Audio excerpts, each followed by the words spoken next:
ಓಂ ಶ್ರೀ ಗುರು ಬಸವಲಿಂಗಾಯ ನಮಃ. ಸರ್ವರಿಗೂ ಶರಣಾರ್ಥಿ. ಹೊಸ ವರ್ಷದ ಶುಭಾಶಯಗಳು.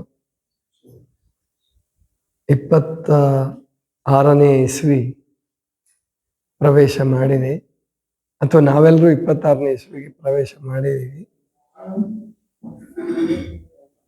ಕಾಲದ ದೃಷ್ಟಿಯಿಂದ ಕಾಲ ನಿರಪೇಕ್ಷ, ಅಖಂಡ. ಅಂದ್ರೆ ಅದು ಮುಂದುವರಿತಾ ಇರ್ತದೆ. ಕಾಲಚಕ್ರ ಅಂತ ಕರೀತಾರೆ. ಅದಕ್ಕೆ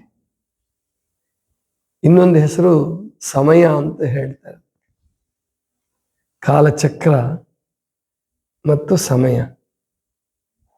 ಕಾಲಚಕ್ರ ಅಂದ್ರೆ ಗೊತ್ತು ನಿಮ್ಗೆಲ್ಲ, ಚಕ್ರ ಹೇಗೆ ಹೊರಳುತ್ತೋ ಹಾಗೆ ಚಕ್ರದಲ್ಲಿ ಮೇಲಿದ್ದಿದ್ದು ಕೆಳಗಾಗತ್ತೆ, ಕೆಳಗಿದ್ದಿದ್ದು ಮೇಲಾಗತ್ತೆ, ಆಗ್ತಾ ಇರುತ್ತಲ್ವ. ಕಾಲ ಅಂತಂದ್ರೆ ವಾಹನ ಅಲ್ಲ. ಅದು ವಾಹನ ಮೇಲ್ಗಡೆ ಕೂರಿಸ್ಕೊಂಡು ಚಕ್ರ ಮಾತ್ರ ಉರುಳುತ್ತೆ. ವಾಹನದಲ್ಲಿ ಕೂತವ್ರು ಬದಲಾವಣೆ ಆಗಲ್ಲ.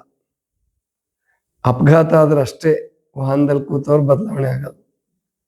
ಹಿಂದೆ ಹೋದ್ರೆ ಇಳಿತಿರ್ತಾರೆ, ಏರ್ತಿರ್ತಾರೆ, ಅದು ವಾಹನ. ಇದು ಕಾಲಚಕ್ರ. ನೀವು ಅದಕ್ಕೆ ಹತ್ತಬೇಕು ಅಂತಿಲ್ಲ. ನೀವೆಲ್ಲಿದ್ರೂ ಅದು ನಿಮ್ಮನ್ನು ಬಿಡಲ್ಲ. ಸುಮ್ಮನೆ ಮಲಗಿದ್ರು ಅದು ಬಿಡಲ್ಲ. ಕೆಲಸ ಮಾಡ್ತಿದ್ರಂತೂ ಸರಿನೇ, ನನಗೇನು ಕೆಲಸ ಬೇಡಪ್ಪ, ಅಥವಾ ನಾನು ಮೆಂಟಲಿ ರಿಟಾರ್ಡೆಡ್ ಇದ್ದೀನಿ, ಬುದ್ಧಿಮಾಂದ್ಯ ಇದ್ದೀನಿ, ಹಾಗೆ ಮಲ್ಕೊಂತೀನಿ ಅಂದ್ರೂ ಅದೇನು ಬಿಡಲ್ಲ. ಬುದ್ಧಿಮಾಂದ್ಯ ಮಗುವನ್ನು ಅದರ ಬೆಳವಣಿಗೆ ಮಾಡುತ್ತೆ, ಕಡೆಗೆ ಲಯ ಮಾಡುತ್ತೆ. ಒಬ್ಬ ಮಹಾನ್ ವಿಜ್ಞಾನಿಯನ್ನು ಅದು ಬೆಳೆಸುತ್ತೆ, ಬಾಳಿಸುತ್ತೆ, ಕಡೆಗೆ ಲಯ ಮಾಡುತ್ತೆ. ಹಾಗೆ ಎಲ್ಲರೂ ಕಾಲಚಕ್ರದಿಂದ ಬಿಡುಗಡೆ ಆದಂಥವ್ರು ಈ ಜಗತ್ತಿನಲ್ಲಿ ಯಾರೂ ಇಲ್ಲ. ಪರಮಾತ್ಮ ಒಬ್ಬನೇ ಅಕಾಲ್. ಅಕಾಲ್ ಅಂತ ಕರೀತಾರೆ ಸಿಖ್ರಲ್ಲಿ. ಅಕಾಲ್ ತಕ್, ಅಕಾಲಿ ದಳ. ಅಕಾಲ ಅಂದ್ರೆ ಪರಮಾತ್ಮ. ಕಾಲವನ್ನ ಜಯಿಸಿದವನು ಪರಮಾತ್ಮ. ಹಾಗೆ ಯೋಗಿಗಳು, ಸಂಪೂರ್ಣ ಯೋಗಿಗಳಾದಂಥವರು, ಅವ್ರ ದೇಹ ಕಾಲಕ್ಕೆ ವಶ ಆಗೇ ಆಗ್ಬೇಕು. ಅದೆಷ್ಟೇ ವರ್ಷ ಬದುಕಲಿ, 100 ವರ್ಷ ಬದುಕಲಿ, 200 ವರ್ಷ ಬದುಕಲಿ, 300 ವರ್ಷ ಬದುಕಲಿ, ಅವರು ಹೋಗೋದೆ ಕಾಲಕ್ಕೆ. ಕಾಲಚಕ್ರದಿಂದ ಅವರೇನು ಬಿಡುಗಡೆ ಆದವರಲ್ಲ ಯೋಗಿಗಳು ಕೂಡ. ಆ ಕಾಲಚಕ್ರದ ಪ್ರವಾಹವನ್ನ, ಕಾಲ ಪ್ರವಾಹವನ್ನ ಸ್ವಲ್ಪ ನಿಧಾನಗೊಳಿಸ್ಬೋದೇನೋ. ಅವರು ನಿಧಾನಗೊಳಿಸ್ಬಹುದು ಮತ್ತು ಅವರಿಗೆ ಅನುಕೂಲಕರವಾಗಿ ಮಾಡ್ಕೊಳ್ಬಹುದು. ಸಾಧನೆಯ ಫಲದಿಂದ, ಸಾಧನೆಯ ಬಲದಿಂದ ಅದನ್ನ ಅನುಕೂಲಕರವಾಗಿ ಮಾಡ್ಕೊಳ್ಬಹುದು, ಸಂತೋಷಕರವಾಗಿ ಮಾಡ್ಕೊಳ್ಬಹುದು. ಅವರು ಮೇಲ್ನೋಟಕ್ಕೆ ನೋಡಕ್ಕೆ ಅಕಾಲರು ಅನ್ನಂಗೆ ಕಾಣಿಸ್ಬಹುದು, ಕಾಲವಶರಲ್ಲ ಅಂತೇಳಿ, ಕಾಲವನ್ನು ಗೆದ್ದವರು ಅಂತ ಅನ್ನಿಸ್ಬೋದು. ಅವರು ಸೂಕ್ಷ್ಮ ಶರೀರದಿಂದ, ಕಾರಣ ಶರೀರದಿಂದ ಕಾಲ ಪ್ರವಾಹಕ್ಕೆ ತುಂಬಾ ನಿಧಾನವಾಗಿ ಬಂದರು. ಸ್ಥೂಲ ಶರೀರ ಏನಿದೆ ಅದು ಕಾಲದ ಹೊಡೆತಕ್ಕೆ ಸಿಕ್ಕಲೇಬೇಕು. ಬಾಲ್ಯ, ಯೌವನ, ಮುಪ್ಪು ಅವುಗಳನ್ನು ಅನುಭವಿಸ್ಲೇಬೇಕು. ಯಾರು ಅದರಿಂದ ತಪ್ಪಿಸ್ಕೊಳ್ಳೋದಕ್ಕೆ ಸಾಧ್ಯ ಇಲ್ಲ. ಅದೇ ಅರ್ಥ ಸಮಯ. ಸಮಯ ಅಂದ್ರೆ ಕನ್ನಡದಲ್ಲಿ ಮತ್ತು ಶರಣರ ಪರಿಭಾಷೆಯಲ್ಲಿ ಧರ್ಮ, ಮತ ಅನ್ನುವ ಅರ್ಥ ಇದೆ. ಶಿವ ಸಮಯ ಅನ್ನುವ ಶಬ್ದವನ್ನು ಬಳಸ್ತಾರೆ. ಇತರೆ ಸಮಯಗಳನ್ನು ಬೌದ್ಧ ಸಮಯ, ವೈಷ್ಣವ ಸಮಯ ಅಂತ ಬಳಸ್ತಾರೆ. ಆದ್ರೆ ಇಲ್ಲಿ ಆ ಸಮಯ ಅಂದ್ರೂ ಅದೇ ಅರ್ಥ. ಧರ್ಮ ಎಲ್ಲರನ್ನೂ ಸಮಾನವಾಗಿ ಕಾಣುತ್ತೆ. ಕರ್ಮದಲ್ಲಷ್ಟೇ ವ್ಯತ್ಯಾಸಗಳು. ಆದರೆ ಧರ್ಮವಂತರಾದಾಗ ಬಡವ ಬಲ್ಲಿದ, ವಿದ್ಯಾವಂತ ಅವಿದ್ಯಾವಂತ, ಆಮೇಲಿಂದ ಕಪ್ಪು ಕರಿಯ ಬಿಳಿಯ, ಈ ಯಾವ ಭೇದ, ಮತ್ತು ನನಗೆ ಬೇಕಾದವರು ಬೇಡವ, ರಕ್ತ ಸಂಬಂಧಿಕ ರಕ್ತ ಸಂಬಂಧಿಕ ಅಲ್ದವರು ಅಂತ ಹಂಗಿರಲ್ಲ. ಧರ್ಮದಲ್ಲಿ ಹಾಗಿರಲ್ಲ, ಎಲ್ಲರೂ ಸಮ. ಅದು ಸಮಯ, ಅದಕ್ಕೆ ಧರ್ಮಕ್ಕೆ ಸಮಯ ಅನ್ನೋ ಹೆಸರಿದೆ. ಆದರೆ ಟೈಮ್, ಸಮಯ ಅಂದ್ರೆ ಟೈಮ್ ಅರ್ಥ. ಅದು ಎಲ್ಲರನ್ನೂ ಸಮಗೊಳಿಸ್ತಕ್ಕಂಥದ್ದು, ಎಲ್ಲರನ್ನೂ ಸಮಗೊಳಿಸ್ತಕ್ಕಂಥದ್ದು. ಅದಕ್ಕೆ ಮೃತ್ಯು ಇದೆಯಲ್ಲ, ಅದರಂತ ಅದಕ್ಕೆ ಧರ್ಮ ಅಂತ ಕರೀತಾರೆ, ಯಮಧರ್ಮ ಅಂತ ಕರೀತಾರೆ. ಯಮಧರ್ಮ ಅಂದ್ರೆ ಏನು ಕೆಟ್ಟದ್ದು ಅಂತ ಅಲ್ಲ, ಅದು ಅವನು ಕ್ರೂರಿ ಅಂತ ಅಲ್ಲ. ನಮಗೆ ನೋಡಿದಾಗ, ಸಾವಿನ ರೀತಿಯನ್ನು ನೋಡಿದಾಗ ಕ್ರೌರ್ಯ ಅಂತ ಅನ್ನಿಸ್ಬಹುದು. ಆದರೆ ಆ ಏನು ನಿಯಮಕ್ಕನುಸಾರವಾಗಿ ಯಾರು ಹೇಗೆ ಸಾಯಬೇಕು ಅದನ್ನ ನಾವು ನಿರ್ಣಯ ಮಾಡೋಕ್ಕಾಗಲ್ಲ. ನಾವು ಯಾಕಂದ್ರೆ ಹಿಂದಿನ ಜನ್ಮದ ನಮಗೆ ಗೊತ್ತಿರಲ್ಲ. ಹಿಂದಿನ ಜನ್ಮದಲ್ಲಿ ನಾವೇನಾಗಿದ್ವಿ, ಏನ್ ಮಾಡಿದ್ವಿ. ಆದ್ರೆ ಅದು ಮಾಡಿರೋದು ನಿಜ, ಅದರ ಪ್ರಕಾರವಾಗಿ ಬರ್ತಕ್ಕಂಥದ್ದು. ಆದ್ರಿಂದ ಕಾಲಕ್ಕೆ ಮೃತ್ಯುವಿಗೆ ಬಹಳ ಸಮೀಪ ಇದೆ. ಮೃತ್ಯು ಹೇಗೆ ಎಲ್ಲರಿಗೂ ಸಮಾನವಾದ ನ್ಯಾಯ ಮಾಡ್ತಾನೋ ಹಾಗೆ ಕಾಲವೂ ಕೂಡ ಅಂತ. ಅದಕ್ಕೆ ಕಾಲವಶರಾದರು ಅಂತ ಹೇಳ್ತಿರ್ತಾರೆ.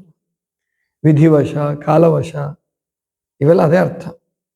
ವಿಧಿ ಅಂದ್ರೆ ಕೆಟ್ಟದ್ದು ಅಂತಲ್ಲ, ನಿಯಮ ಅಂತ, ಸಂವಿಧಾನ ಅಂತ ಏನಿದೆಯಲ್ಲ, ಇಂಥ ವಿಧಿ, ಇಷ್ಟನೇ ವಿಧಿ, 223ನೇ ವಿಧಿ ಅಂತೆಲ್ಲ ಹೇಳ್ತಿರ್ತಾರಲ್ಲ, ಅದು ಏನ್ ಸೂಚಿಸ್ತಾ ಇದೆ ಅಂತಂದ್ರೆ ನಿಯಮಬದ್ಧವಾಗಿ ನಡ್ಕೊಳ್ತಕ್ಕಂಥದ್ದು, ಎಲ್ಲರಿಗೂ ಸಮಾನವಾದ ನ್ಯಾಯವನ್ನು ಒದಗಿಸ್ತಕ್ಕಂಥದ್ದು. ಅದು ರೀತಿ ಬೇರೆ ಬೇರೆ ಇರ್ಬೋದು, ಪಾಠ ಕಲಿಸುವ ರೀತಿ ಬೇರೆ ಬೇರೆ ಇರ್ಬೋದು, ಅಥವಾ ಸಮಯದ ಹೊಡೆತ, ಕಾಲದ ಹೊಡೆತ ಒಬ್ಬೊಬ್ರಿಗೆ ಒಂದೊಂದು ಥರ ಇರ್ಬೋದು. ಆ ಕಾಲದ ಹೊಡೆತವನ್ನು ತಪ್ಪಿಸ್ಕೊಂಡು ಕಾಲ ಪ್ರವಾಹದವನ್ನ ನಿಯಂತ್ರಿಸಿಕೊಂಡು ಅದರಿಂದ ನಾವು ಅದನ್ನ ಪರಿವರ್ತಿಸಿಕೊಂಡು, ಇದನ್ನ ಅರ್ಥ ಮಾಡ್ಕೊಳ್ಬೇಕು. ಕಾಲ ಪ್ರವಾಹವನ್ನು ಪರಿವರ್ತಿಸಿಕೊಳ್ಳೋದು. ಕಾಲ ಪ್ರವಾಹವನ್ನ ಯಾರು ತಡೆಯಕ್ಕಾಗಲ್ಲ, ಕಾಲ ಪ್ರವಾಹದಿಂದ ಬಿಡುಗಡೆ ಮಾಡ್ಕೊಳ್ಳೋಕ್ಕೂ ಆಗಲ್ಲ. ಆದರೆ ಕಾಲ ಪ್ರವಾಹವನ್ನ ನಿಯಂತ್ರಿಸಬಹುದು. ಯಾವುದರಿಂದ? ಅದಕ್ಕೆ ಶರಣರು, ನಮ್ಮ ಭಾರತೀಯರು ಯೋಗ ಪದ್ಧತಿಯನ್ನ, ಧರ್ಮ ಪದ್ಧತಿಯನ್ನ, ಅದರಲ್ಲೂ ಯೋಗದಲ್ಲಿ ವಿಶೇಷವಾಗಿ ಅಷ್ಟಾಂಗ ಯೋಗ ಇದೆಯಲ್ಲ, ಪತಂಜಲಿಗಳ ಅಷ್ಟಾಂಗ ಯೋಗ, ಬಸವಣ್ಣನವರ ಶಿವಯೋಗ, ಇವೆಲ್ಲ ಇರ್ತಕ್ಕಂಥದ್ದು ತ್ಯಾಗ, ಅಂದ್ರೆ ಕಾಲದ ಪ್ರವಾಹವನ್ನ ನಿಯಂತ್ರಿಸಿಕೊಳ್ಳುವುದಕ್ಕಾಗಿ, ನಮಗೆ ಅನುಕೂಲಕರವಾಗಿ ಮಾಡ್ಕೊಳ್ಳೋದಕ್ಕಾಗಿ. ನಾವು ಅನುಕೂಲಕರ ಮಾಡ್ಕೊಳ್ಬೇಕು ನಮಗೆ ಅಂದ್ರೆ ನಾವು ಧರ್ಮಕ್ಕೆ ಹೊಂದಿಕೊಳ್ಳಬೇಕು. ಧರ್ಮಕ್ಕೆ ಹೊಂದಿಕೊಂಡು ನಾವು ಧರ್ಮಾನುಸಾರವಾಗಿ ನಡೆಯೋದು ಅಂದ್ರೆ ಅಧೋಮುಖ ಪ್ರವೃತ್ತಿಯನ್ನು ಬಿಟ್ಟು ಊರ್ಧ್ವಮುಖ ಪ್ರವೃತ್ತಿಯಲ್ಲಿ ಬಾಳೋದು, ಅದೇ ಧರ್ಮ. ಊರ್ಧ್ವಮುಖ ಪ್ರವೃತ್ತಿಯಲ್ಲಿ ಬಾಳೋದು, ಅದೇ ಯೋಗ. ಕಾಲ ಪ್ರವಾಹವನ್ನು ನಿಯಂತ್ರಿಸೋದು, ಅದೇ ಯೋಗ. ಅದಕ್ಕೆ ಪ್ರತಿಯೊಬ್ಬರು ಇದನ್ನು ಕಲ್ತ್ಕೋಬೇಕು. ಉಪವಾಸವೂ ಕೂಡ ಅಷ್ಟೇನೆ. ಉಪವಾಸ ಒಂದು ಯೋಗನೇ. ಉಪವಾಸ ಮಾರ್ಗಕ್ಕೆ ಏನು ಬಂದಿದ್ದೀರಲ್ಲ ನೀವೆಲ್ಲ, ಆರೋಗ್ಯ ಪ್ರಾಪ್ತಿಗಾಗಿ ಉಪವಾಸಕ್ಕೆ ಬಂದಿದ್ದೀರಲ್ಲ, ಅದು ಕಾಲ ಪ್ರವಾಹವನ್ನ ನಿಯಂತ್ರಿಸಿಕೊಳ್ಳತಕ್ಕಂತಹ ಒಂದು ಕಲೆನೇ ಅದು ಕೂಡ. ಆವಾಗ ನಾವು ನಮಗೆ ಅನುಕೂಲಕರವಾಗಿ ಮಾಡ್ಕೊಳ್ಳೋದು.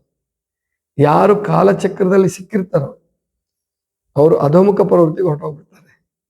ಅಂದ್ರೆ ಕಾಲ, ಪ್ರಕೃತಿ ಇವೆಲ್ಲ ಏನಿದಾವಲ್ಲ, ಸ್ವಭಾವತಃ ಅಧೋಮುಖ ಪ್ರವೃತ್ತಿ. ಇವಕ್ಕೆ ಊರ್ಧ್ವಮುಖ ಪ್ರವೃತ್ತಿ ಗೊತ್ತಿಲ್ಲ. ಗೊತ್ತಿದ್ರು ಕೂಡ ನಿಧಾನ, ಬಹಳ ನಿಧಾನ.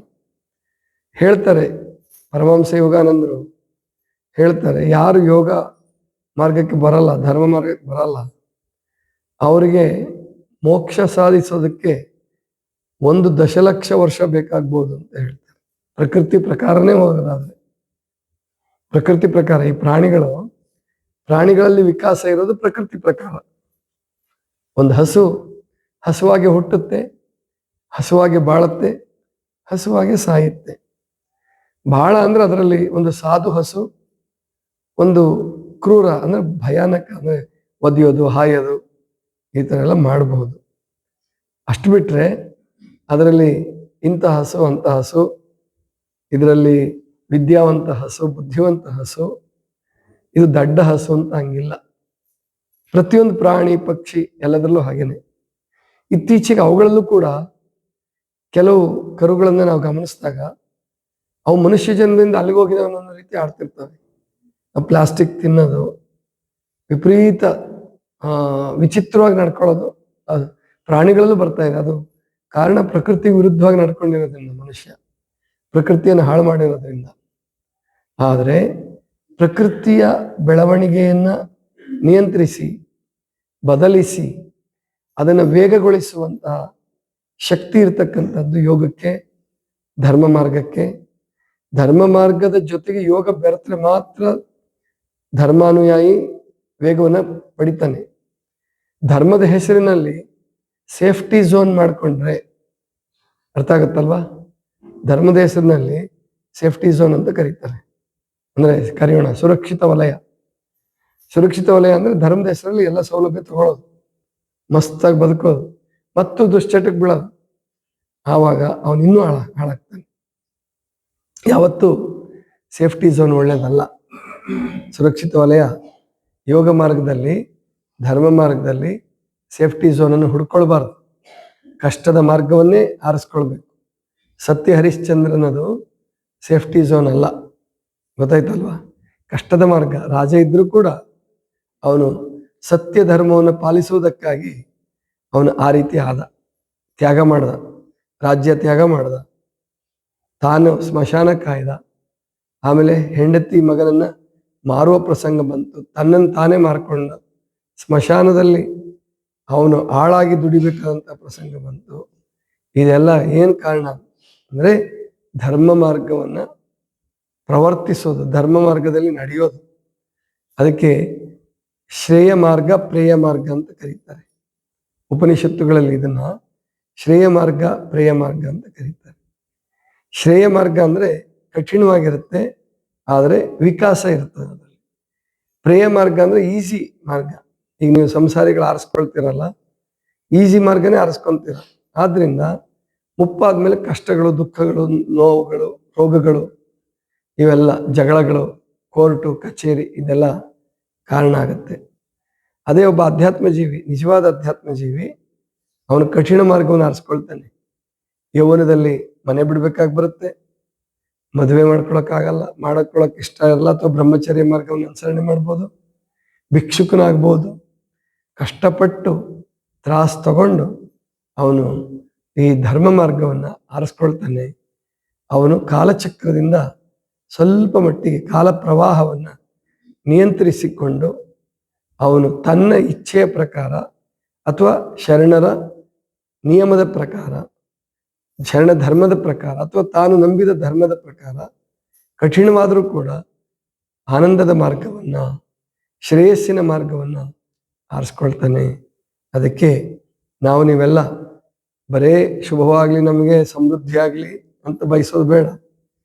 ಕಠಿಣ ಬಂದರೂ ಕೂಡ, ಕಠಿಣತೆಗಳು ಬಂದರೂ ಕೂಡ ಆ ಕಠಿಣತೆಗಳನ್ನು ಗೆದ್ದು ಅದರಲ್ಲಿ ನಾವು ಸಾಧನೆಯನ್ನು ಮಾಡೋಣ. ಈಗ ನೀವು ಧ್ಯಾನ ಮಾಡ್ರಿ, ಪೂಜೆ ಮಾಡ್ರಿ, ಏನೇ ಮಾಡ್ರಿ, ಬೆಳಿಗ್ಗೆ ಬೇಗ ಹೇಳ್ಬೇಕು. ಬೆಳಿಗ್ಗೆ ಬೇಗ ಹೇಳ್ಬೇಕು ಅಂದ್ರೆ ಕಠಿಣ ಮಾರ್ಗ, ಅದು ಸುಲಭವಾದ ಮಾರ್ಗ ಅಲ್ಲ. ಹೀಗೆ ಕಠಿಣವಾದ ಮಾರ್ಗವನ್ನು ಆರಿಸ್ಕೊಳ್ಳೋಣ, ಕಷ್ಟಪಡೋಣ. ಆದರೆ ನಮ್ಮ ಮಾನವ ಜನ್ಮವನ್ನು ಸಾರ್ಥಕಪಡಿಸಿಕೊಳ್ಳೋಣ, ಆನಂದ ಮಾರ್ಗದಲ್ಲಿ ಇಟ್ಕೊಳ್ಳೋಣ ಅಂತ ಹೇಳ್ತಾ, ಇವತ್ತು ನಮಗೆ ಹೊಸ ವರ್ಷದ ಶುಭಾಶಯವನ್ನ ಸಿಹಿ ಮೂಲಕ ಹೇಳಕ್ಕೆ ಅಂತ ಹೇಳಿ ನಮ್ಮ ಇಬ್ರು ಬಂದಿದ್ದಾರೆ. ಮೊದಲನೇದಾಗಿ ನಮ್ಮ ಮಡಿವಾಳೆಯ ಹಿರೇಮಠ, ಕೆಲವರಿಗೆಲ್ಲ ಪರಿಚಯ. ಸಂಗೀತ, ಇಲ್ಲಿ ಸಂಗೀತ ಹಾಡೋದು, ತಬಲ ಬಾರಿಸೋದೆಲ್ಲ ಮಾಡ್ತಾ ಇದ್ರು. ಈಗ ಅವರು ರಾಜ್ಯಶಾಸ್ತ್ರದ ಉಪನ್ಯಾಸಕರಾಗಿ, ಅತಿಥಿ ಉಪನ್ಯಾಸಕರಾಗಿ ಸರ್ಕಾರಿ ಕಾಲೇಜಿಗೆ ನೇಮಕ ಆಗಿದ್ದಾರೆ. ಆದ್ದರಿಂದ ಅವರು ನಮ್ಮೆಲ್ರಿಗೂ ಸಿಹಿ ತಗೊಂಡು ಬಂದಿದ್ದಾರೆ. ಜೊತೆಗೆ ನಮ್ಮಲ್ಲಿ 1-2 ದಿನಗಳ ಕಾಲ ಇರ್ಲಿಕ್ಕೆ ಅಂತ 2-3 ತಿಂಗಳಿಂದ ಬರ್ತಾ ಇದ್ದಾರೆ. ನಮ್ಮ ನಿರ್ಮಲಾ ಪವಾರ್ ಅವರು, ಅವ್ರ ಮನೆಯವರು, ಮಕ್ಕಳು ಎಲ್ಲ ಬರ್ತಾ ಇದ್ದಾರೆ. ಅವರು ಕೂಡ ಸಿಹಿ ತಗೊಂಡು ಬಂದಿದ್ದಾರೆ. ಅದಕ್ಕೆ ಮಂಗಳ ಆದಮೇಲೆ ನಿಮ್ಮೆಲ್ಲರಿಗೂ ಸಿಹಿ ವಿತರಣೆ ಆಗತ್ತೆ. ಉಪವಾಸದವ್ರಿಗೂ ಅವಕಾಶ ಇದೆ ಇವತ್ತು ಸಿಹಿ ತಿನ್ಲಿಕ್ಕೆ. ಗೊತ್ತಾಯ್ತಲ್ಲ. ಅವ್ರಿಗೂ ಏನು ಹೆದರ್ಕೊಳ್ಬೇಡಿ. ಇವತ್ತು ಸ್ವಲ್ಪ ಸಿಹಿ ಪ್ರಸಾದದ ರೂಪದಲ್ಲಿ ತಗೊಂಡ್ರೆ ಏನಾಗಲ್ಲ. ಆದ್ದರಿಂದ ಎಲ್ಲರೂ ಪ್ರಸಾದದ ರೂಪದಲ್ಲಿ ತಗೊಳ್ಳಿ. ಶುಗರ್ ಚೆಕ್ ಮಾಡಿಸ್ಕೊಳ್ಳೋರಿದ್ರೆ ಆಮೇಲೆ ತಗೊಳ್ಳಿ, ಅಂದರೆ ಇಟ್ಕೊಳ್ಳಿ, ಸಿಹಿ ತಗೊಳ್ಳಿ, ಪ್ರಸಾದ ತಗೊಂಡು ಇಟ್ಕೊಂಡು ಶುಗರ್ ಚೆಕ್ ಮಾಡಿಸ್ಕೊಂಡ್ಮೇಲೆ 8 ಗಂಟೆ ಮೇಲೆ ತಗೊಳ್ಳಿ. ಬಾಕಿಯವರೆಲ್ಲರೂ ಈಗ ತಗೊಳ್ಬೋದು. ಶುಗರ್ ಚೆಕ್ ಮಾಡೋದಿದ್ರೆ ಅದು ಸ್ವಲ್ಪ ವೇರಿಯೇಷನ್ ಆಗ್ಬೋದು, ಅಂದರೆ ಮಾತ್ರೆಗಳು ತಗೊಳ್ತಿದ್ರೆ. ಆದರೆ ನಿನ್ನೆ ಚೆಕ್ ಮಾಡಿಸ್ಕೊಂಡಿದ್ರೆ ಇವತ್ತು ಸ್ವೀಟ್ ತಗೊಳ್ಳಿ, ತೊಂದರೆ ಇಲ್ಲ. ಅದರಲ್ಲಿ ನಮ್ಮ ಯುವಕ ಒಬ್ಬನೇ ಇರೋದು, ಅವ್ರಿಗೇನು ತೊಂದರೆ ಆಗಲ್ಲ, ಅವರು ಕೂಡ ತಗೋಬೋದು ಅಂತ ತಿಳ್ಕೊಂಡು ಹೇಳ್ತಾ ಎಲ್ಲರಿಗೂ ಶುಭವಾಗಲಿ. ಆದರೆ ಶ್ರೇಯಸ್ಸಿನ ಮಾರ್ಗವನ್ನು ಆರಿಸ್ಕೊಳ್ಳಿ. ಕಠಿಣವಾದರೂ ಕೂಡ ಶ್ರೇಯಸ್ಸಿನ ಮಾರ್ಗವನ್ನು ಆರಿಸ್ಕೊಳ್ಳಿ. ಶ್ರೇಯಸ್ಸಿನ ಮಾರ್ಗ ತಾಳ್ಮೆಯನ್ನು ಕೇಳುತ್ತೆ, ಸಾಧನೆಯನ್ನು ಕೇಳುತ್ತೆ, ಕಠಿಣ ಪರಿಶ್ರಮವನ್ನು ಬಯಸುತ್ತೆ, ಆದರೆ ನಮಗೆ ಆನಂದವನ್ನು ಕೊಡುತ್ತೆ. ಪ್ರೇಯ ಮಾರ್ಗ ನಮ್ಮನ್ನು ದುಶ್ಚಟದ ಕಡೆ ಕರ್ಕೊಂಡು ಹೋಗ್ಬೋದು, ಆಲಸ್ಯದ ಕಡೆ ಕರ್ಕೊಂಡು ಹೋಗ್ಬೋದು, ಸುಖ ಭೋಗಗಳಲ್ಲಿ ಮುಳುಗಿಸಿ ಕಡೆಗೆ ರೋಗಿಗಳನ್ನಾಗಿ ಮಾಡಬಹುದು.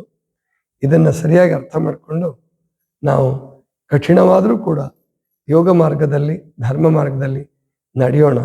ಇದಿಷ್ಟು ಇವತ್ತಿನ ಚಿಂತನ. ಸರ್ವರಿಗೂ ಶರಣ.